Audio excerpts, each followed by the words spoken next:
if you call drinking smoothies, eating salads, eating raw foods, drinking your water, if you call that suffering, you're not going to want to keep doing it. Eventually, you want to stop. The whole idea of suffering is something that's terrible that we want to end, right? None of us want to suffer.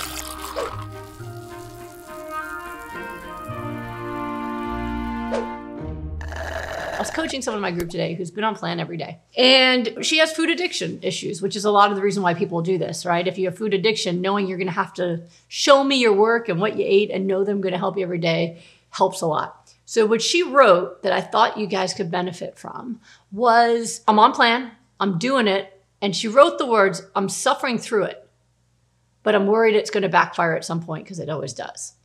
And I said, let's talk today about the words you're using, because you are actually on plan. So you are doing it, which is wonderful and should be celebrated, right? But the way you're thinking about being on plan is going to cause you to want to quit, right? So if you think about eating your healthy food that's healing your body as suffering, do you think unconsciously or subconsciously you're going to want to keep doing it, or you're going to want to stop doing it? What do you think? You can interact with me. I can see your comments. Right? So if you call drinking smoothies, eating salads, eating raw foods, drinking your water, if you call that suffering, you're not going to want to keep doing it. Eventually, you want to stop. The whole idea of suffering is something that's terrible that we want to end, right? None of us want to suffer. We want suffering to end, right? So how you talk about food, especially healthy food, but also unhealthy food, how you talk about food to yourself will change the way you decide what to do. So what I said to her, I wrote her, now I'm doing coaching, so she got like deep dive from me. She's gonna have a lot of reading to do. But the summary of what I said is, if instead of thinking as eating food, healthy food as suffering, we need to change the verbiage, right? We have to think of every bite of the food you eat is like a soldier going into your bloodstream to punch lupus in the face. That's what it is, right? So every bite of broccoli, every sip of smoothie, every sip of water, every time you get that chia, you're hitting that autoimmune disease, or you're hitting that diabetes or that heart disease, right? That every bite of it, you are arming yourself with soldiers that are getting into that bloodstream to attack and destroy the disease that is trying to attack and destroy you. That is not suffering. That is conquering. So when you eat on plan, you are conquering disease. You are not suffering. Being sick is suffering, right? Especially being sick and doing nothing about it. Being sick and just letting yourself sit there and feel sick, that is suffering, right? I've never allowed myself to do that because I don't want to suffer.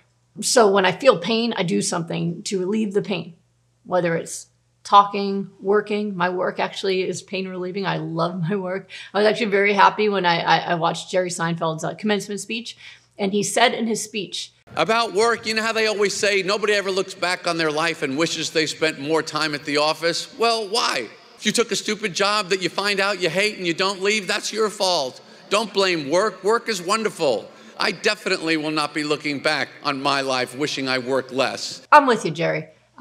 So if you love and you're passionate about your work, that can relieve pain. Doing things that are fun, social connection, things like that, that helps relieve suffering. But sitting going, why me? That's suffering, right? But I want you to think about that and keep that in mind, that the way you think about these foods, the way you think about the changes in your diet will absolutely change your motivation and whether or not you will stick with it. Same is true for how you talk about things that are unhealthy. If you call something that is a toxic poison, like milk chocolate, if you call that a treat, guess what you're going to end up doing at some point? What are you going to do?